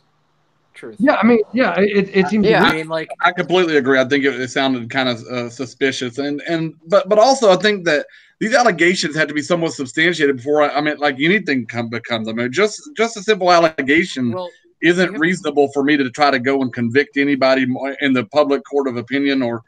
These are really serious allegations. I have to remind you though, at least on my side, I spent the better part of 4 years reviewing in depth murders and rape cases for Orleans Parish. Ew. And it's intense stuff. So you get a feel for things that have some sort of substance to them and others that you can just look at and say, yeah, there's no fucking way. And this to me just reeked of that on its face. I don't know. There's a thing to say, well, look, this is triggering my incredulity. This isn't passing the smell test. And saying the same thing is I'm refusing to listen to evidence and facts about what happened here. Unless something else additional popped up, yeah, I think you can say that. Yeah, I think that's pretty fair. What I don't get is why people started saying, "Oh, the hypocrisy with Kavanaugh. What what about that position is in any way remote to, So it was like trying to play it shine and fraud or something like that with, oh look, but y'all are dismissing someone who's accusing this guy of sexual assault, but y'all were all up in arms about Kavanaugh and talking all this shit. Like you're calling them hypocrites but that is a different scenario. Can we all agree on that? But there really was nothing at all to corroborate anything that Blasey Ford was saying about Kavanaugh. At all. I mean, she didn't know when. And that's fine if that's what is the position that you're holding now. But you and I can both appreciate that issue got way further developed, than a 2-hour blog post on Medium. Yes, and it certainly seemed politically motivated. I'm not sitting there. I'm not attacking your position at all, but I am sitting there saying that the timing certainly seems suspect, and even the circumstances by her own testimony. It's fine if you can call this out as like, oh, look at this political smear, but to, it's like a tribalism thing to say like, oh, No, but I was one of the first people to come out and support Buttigieg. Thought we were the assholes during Kavanaugh. And it's like, but you recognize that that's something different, and that's a tribalistic attack that's totally equating two situations that aren't equatable. They're pretty closely equatable. Neither one of them had any merit, it sounded like. There wasn't any facts with either of them. That's like way broad strokes. What you're saying. That's way broad strokes. Well, I think the difference here is that there was no report afterwards that Christine Blasey Ford made anything up. She just didn't have corroborating evidence, whereas we literally have the person who, quote unquote, accused Mayor Pete of raping him saying, no, Mayor Pete didn't rape me. I mean, that is the difference between these two. There's a difference between absence of supporting evidence and the existence of an abject denial of the earlier statement.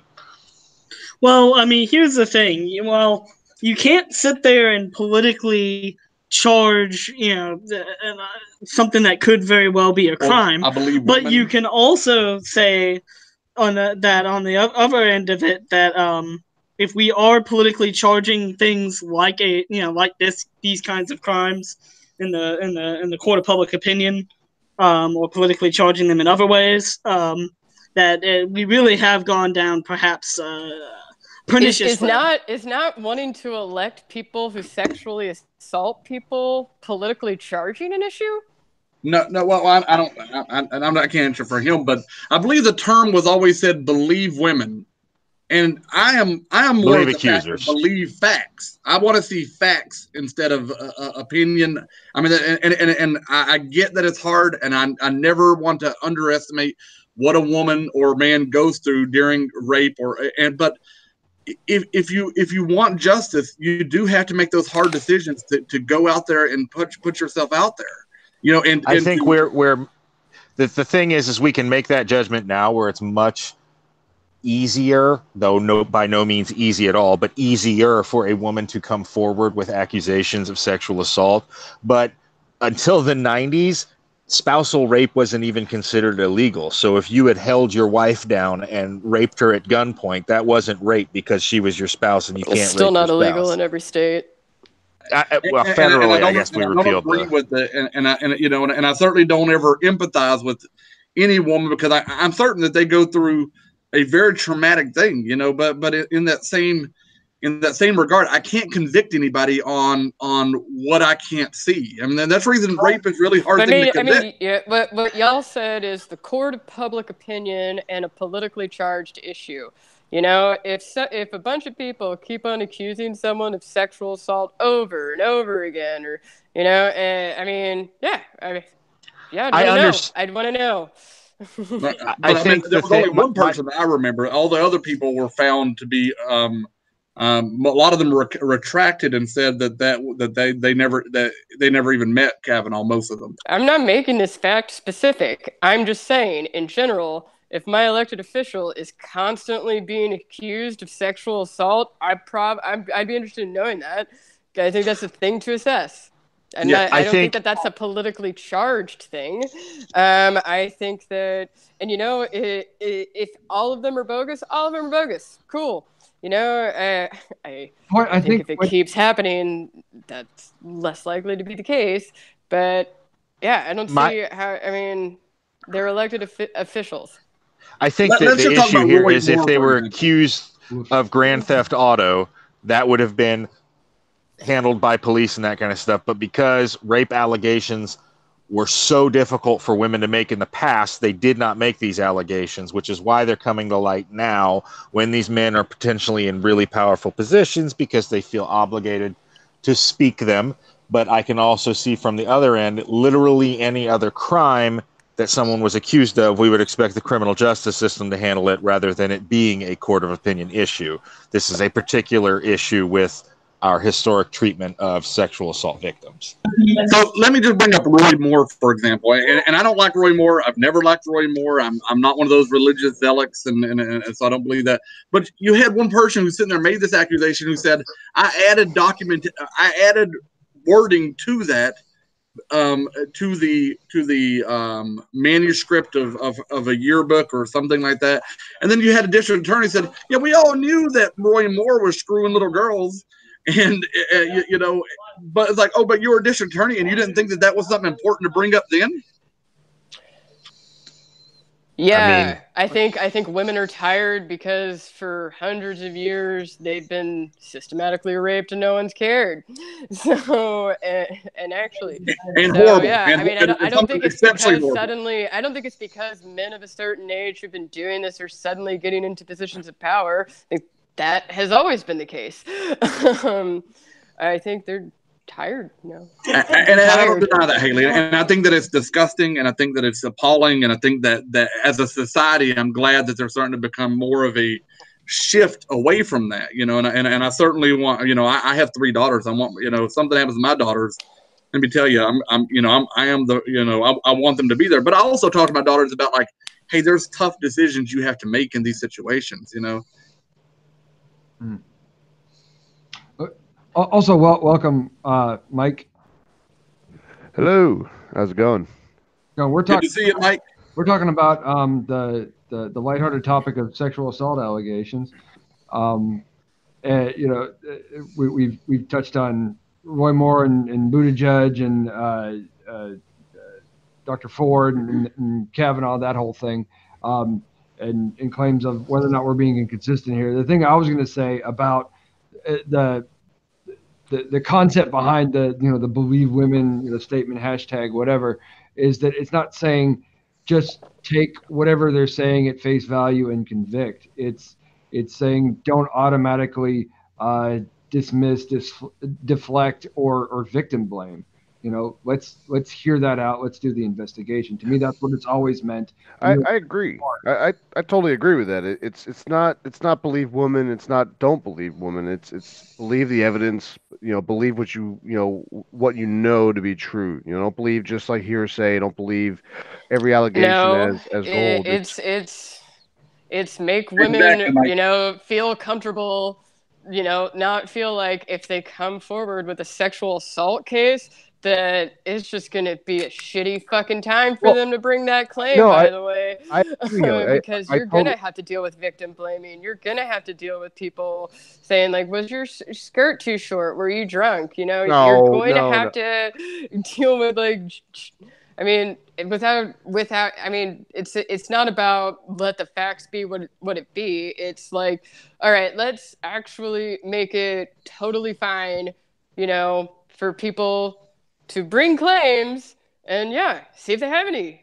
Like that. Let's not just make it an environment where you feel like even if you're flat out sexually assaulted, you don't want to do anything because that's just going to be a shit world for a time. That's a shit world no matter what. I mean, what a victim of sexual assault goes through. I mean, that's hell. I mean, I couldn't even imagine going. Tell me about it. And nobody And I mean, nobody should be in the business of victim blaming. Like, oh, you wore a short skirt, you asked for it. No, that's BS. No, but still, it has to be like it, and by making a welcoming environment to women who are victims of that, it's, hey, let's look at the evidence. Let's investigate. Let's see what's going on here.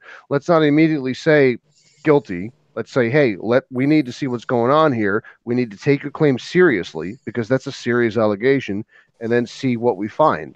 And people that immediately jump to whoever is being accused is clearly guilty, they're wrong. And whoever says victim blames, blames the victim, they're wrong too.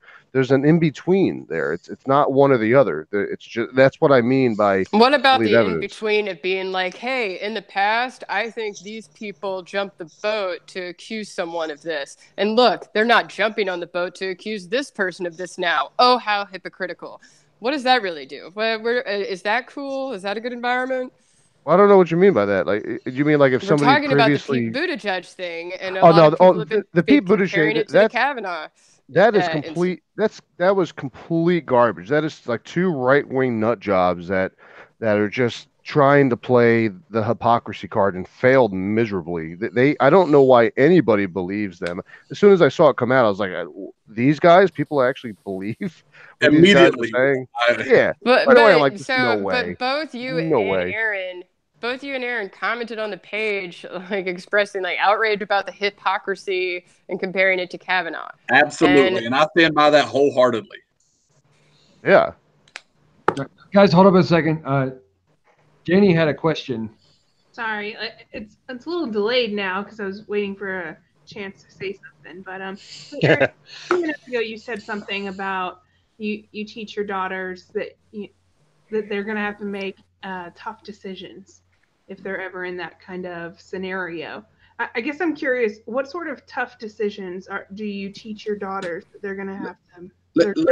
Let's just be honest. Like, if a person's raped, I mean, like, beyond the violation that just happened, they go into a medical procedure that is horrible. I mean, that's almost as victimizing as the rape itself. But if you want justice and you want to you want it to ever, to be able to face your accuser, those are some tough things that you have to do. And our system is made to where that is important evidence. You're talking about an exam. Yes, a rape kit. I should say this, that I have been raped, and so my opinion on this is going to be a little bit emotional. So I just acknowledge. I'm not trying to offend anybody. No. I'm just curious because I have a 12-year-old and I have a boy, so I only have one penis to worry about, thankfully. But I worry. David. What would my sister? What would I tell them about what tough decisions they're going to have to make? Because as far as the medical procedures you're talking about, those they have to consent to. They have to decide, are they willing to do that? It's not just done for them, and you can't decide that as their father. So I guess I wonder, is that something that you talk to them about? And then second question to that, I hear two of you talking about, I want to hear the facts. I want to see the evidence. Well, what if I can't produce evidence for you? Am I not raped if I can't produce it? If I'm 13 years old? Of course you're not raped, and it doesn't make it any less. But in another sense, I mean, you have a son, and if I were a 13-year-old and my father had been molesting me or raping me, however you'd like to call it, and I can't show you that that's what was happening, does that mean that that person who was abusing me should not be held accountable? Okay, so I certainly always want to, people held accountable for crimes, but there also has to be some facts that go there. I mean, maybe someone cooperating activity that happened. I mean, or maybe even compelling testimony that I could just feel that this person's telling the truth. But if you're looking for a conviction and for someone to be punished for it, the best way is physical evidence and early reporting. That's sure. Testimony is sufficient. I mean, it's credible better testimony. to go to court with physical evidence, sure, but it's sufficient to have compelling testimony. Yeah, absolutely. I'm not sitting there saying that compelling testimony isn't important, but I also have a son too. I mean, I have 2 daughters and 2 sons. I certainly want them to understand. How many kids do you have, Aaron? I certainly want them to understand that these things can be weaponized, and we can't sit there and act like they haven't been weaponized in the past. I mean, I think, as much as we're worried about our daughters, I think we also have to be worried about our sons. All right, I have a real life example here. A person very close to me hurt my sister for several years while she was young, and told her they would kill her if she told anybody. So she didn't, and then the statute of limitations passed. But my sister obviously underwent this experience. So is it what's my sister to do if that person's up for a teaching job or something? Because she doesn't have evidence, should she not say something because we don't want false accusations? No, obviously she has a duty from what she has experienced to come forward and say what her experience was. The statute of limitations is passed. The evidence is gone. The cops told her there was nothing they could do about it. So if a woman, say 30 years ago, had a really bad experience with a man in college, couldn't press charges for whatever reason. Maybe she was confused about what happened. Maybe she was scared no one would believe her. Whatever. But the reality was that she underwent that. What is she to do in that situation if that person who did that thing to her is up in this situation? Can I hop in if you don't mind? Because I see exactly what you mean. And now I see what Aaron means. And physical evidence is not everything. In fact, when it comes to sexual assault and rape, I don't even know if it would account for half. I mean, compelling, credible testimony is a big part of it. I mean, if you have witnesses that either A, saw the assault happen, or B, saw the 2 people together and can collaborate, some type of a scenario that was brought to bear, then yes, I mean, that could be more than enough to at least bring charges, and lead to an investigation. But again, it still comes to a credible testimony. And as Aaron is pointing out, is these things have been weaponized, and there have been instances of women who have used these accusations multiple times against multiple people, all were false, just to either get, to attack somebody or what have you. So that's where I say the facts, not just physical evidence. It's not just physical evidence. It's not like there has to be physical signs of a sexual assault or rape. I mean, the testimony is a big part too. Witnesses are a big part too. Cell phone records is a big part too. There's a lot, time, date, location, all these factors have to go in to a situation so we can evaluate it and figure out, okay, does it look like this may have happened? Does it look like it didn't happen? And go from there. That's what it's all about. And it's the jumping to conclusions at the very beginning without reviewing all of that evidence, all the testimony, all the witnesses, phone records, what have you, and jumping to a conclusion that in either direction. That is what people need to avoid. You don't jump to a conclusion saying yes, guilty, and you don't need to jump to a conclusion being no, not guilty. Like with the whole Pete Buttigieg, I mean, I'll admit I jumped close to the not guilty deal because I looked at the source and I was like, these guys have been, trolls, for years. I don't know why anybody believed a word they said when they said what they did. I mean, that'd be like saying, so, they're basically the right wingers that cried wolf.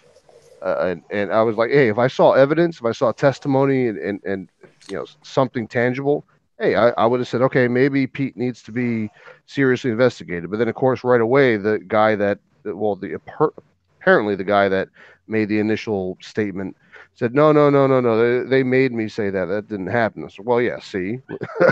So it's just not jumping to conclusions is what I'm saying. You don't want to jump to the conclusion on saying the victim is lying, and you don't want to jump to the conclusion saying that the accused is guilty. You just need to weigh all the facts, all the evidence, all the variables, and then you can come to a more rational, more realistic conclusion. And that doesn't hurt the victims. It should, if anything, that should make a victim feel welcome. Hey, we're going to look at all the facts, which is what a victim deserves. Any victim I mean, me personally, anybody who's guilty of sexual assault or rape, they should be castrated or killed. I mean, is what I think.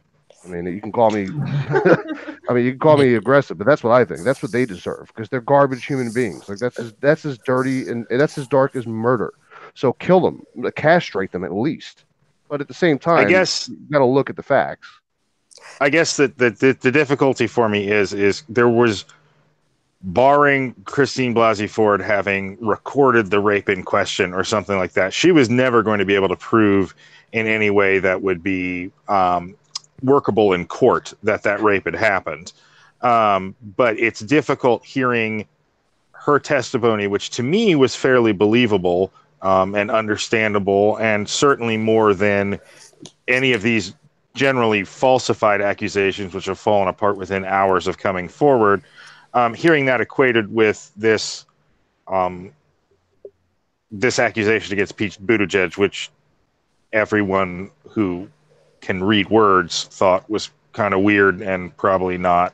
I mean, I acknowledge what you're saying, Michael, but I also her profession certainly made it easier for her to make allegations like that. All I'm saying is, if you're gonna hold a position of, let's investigate a situation, don't want to jump to the conclusion of charging someone with a crime and bringing a prosecutorial suit too quickly, and then calling out people, on the left and saying you're hypocrites for not immediately jumping on board that this guy's a rapist. If that's not a position that you think people should have, and then I thought it was on Buttigieg's side. That was my personal position, is that Buttigieg should not have been accused of these things, and I wanted to see evidence if there was an accusation. All right. Never mind. The accusation was leveled as an abuse of the idea is that we should give, purported victims some credence in what they're saying and not automatically dismiss them. The whole idea was to destroy that concept and cause divisions from it. I think the fact that we've seen this kind of bad faith argumentation I'm not accusing people here, but like on the part of some with regards to that, like it's sort of, that's the proof in the pudding that's what that was all about. We're trying to prove hypocrisy. That's all they would do, and they failed miserably. They failed miserably at it. Well, it didn't stop people from making the argument, and that's the issue. That people saw that as an excuse to make the argument. That's what we're trying to address. I mean, obviously, anybody here can look at what that accusation was and the fact that it was essentially refuted within hours. That it's complete happy horse shit. But the problem was when you look at that as an opportunity to launch this kind of attack of hypocrisy against, the left, generally speaking, because of, Ford and Kavanaugh. And it's just specious and bad faith. I don't agree with it at all. I mean, if you look at the whole Ford Kavanaugh deal, I mean, if she had one witness that corroborated what she had claimed, I mean, it would have blown up even bigger than it did. If she had 2 or 3, it would have been done. Kavanaugh wouldn't be on the Supreme Court right now. And same thing. I don't think that's true, but I think that's about the state of partisanship. With Buttigieg, I mean, if a witness or 2 came forward and says, "Yeah, I saw this sexual assault take place," I would have said, "All right, maybe these guys may be trolls, but maybe they're not. Maybe they got something here. Maybe they do, maybe they don't." But open to an investigation for either. Honestly, if any information came forward, I mean, it's really just not consistent with the fact pattern of what we have, though. Like, well, there was an investigation with Ford. Kind of like after. Yeah, way after the fact, and like didn't really involve a lot of the key people who were supposed to be. Well, I mean, it was 30 years later, but I mean, they questioned all the would-be witnesses that she named. I mean, what else? They can't. There's no Wayback Machine, so that's all they could do. It's just question on the witnesses that were named. That's true. If there was any, that's not what happened though. Well, that's what the FBI did. They questioned the witnesses. Is it not? Well, not all the witnesses. No. Like the friend or whatever that was in the room, all they had was a sworn affidavit from him, and they never interviewed him after the fact. You know about Mark Judge or? Yeah. Yeah. I want to hear from Squeege. I think that's not Mark. No, squeeze someone different. Squeeze some other dude. But the signed affidavit that came after the fact, like after the investigation started, was it not? They never cross-examined him. This is how I'm bringing it back to the beginning. This whole right to, what was the word y'all used? The something clause, confrontation clause. That's what it was. Yeah. The right to cross. There you go. Look at you bringing it back. Well, yeah, There we go. but that just goes back to, I mean, it was after the fact, and he had a sworn testimony, well, a sworn statement, I should say, that said, no, I didn't witness any of that. If they cross-examined him, I mean, obviously he would have had a lawyer there with him, and his lawyer would be And he would have been cross-examined. Well, but that's what I'm saying. His lawyer would have been out of his mind to let him even say a single word. I mean, he would have either been silent or plead the fifth, and that would have been that. I mean, I get what you're saying. It's a technicality, but still, it would. I mean, and it's not at all. No, you don't get what I'm saying. Well, friends, I am going to bow out on this happy note as we relitigate the Kavanaugh hearings. It has been fun. I am not interested in let's all. let's sort of wrap it tell up. this anyway. But Micah, if you need to go, thank you for joining us. It was definitely cool having you. Who did we lose? We didn't lose Michael. We lost Aaron. Oh, that was Aaron. Okay, I thought that was you bowing out. Well, I am bowing out, but he left on that cue. Oh, all right. So, hey, it was really nice talking to you tonight. You had some really nice explanations of things. Thank you. This was a lot of fun. I hope I didn't upset anybody, and that we all had a good time. Oh, it was great. Yeah, thanks for coming. We're all fermenting together. That's what we're here for. Just to dovetail the thing. I mean, a little bit reiterate the last thing I said about it is sort of, it's an abuse of the idea that we should, treat, potential victims, with a little bit of credence, until we have a reason not to. This last allegation made a complete joke of that idea on purpose, and it was just really disgusting and below the belt. It's sad that people use that as a platform to fling hypocrisy accusations. It's just embarrassing to me, honestly. But on that fine note, I think we should wrap. We've been at this for almost a couple of hours now. I had a good time. We talked about all the unpleasant topics in the world right now, and I'm sure to bring you guys back in to argue some more next time. Thank you, everyone, for joining us. Thank you especially to my lovely girlfriend, Janie. Shout out to Ross James at janesmedia.com. He's our digital wizard, makes all this stuff work for us. Please check us out on YouTube. You're probably watching this now, hopefully. The Fermenting Opinions channel. We also have a public page, private group, and the website, fermentingopinions.com. Our podcast is also called Fermenting Opinions. You can check us out on iTunes and Beyond Pod, or wherever else you get your podcast listening going on. All that said, I am David Papiden. James McVey is busy doing his nails, and we will see you next time. It's the reference. He always calls it when he gets hinky in the group. He goes, "Oh, I'm being dedicated now," and he puts the little emoji of like painting the nails. So that's what he's doing right now, according to me. Hey, Drew, thanks for hopping on too. It was nice talking to you tonight. Nice talking to you as well. Sorry I didn't have much to add tonight. I'm long day. No, it's fine. Still in a tie. Yeah, I know. Let it go, man. We get it. You're a lawyer, all right? I know. No. I have to add it out there because I sound such a dumbass otherwise. Hey, I'm still wearing my work dress. I'm too lazy, so. Well, no, yeah. I went directly from the office to my house, so I jumped on. So. Thanks for joining. Yeah. Thanks. Everybody, we're signing off. Yep. Later. Till next time.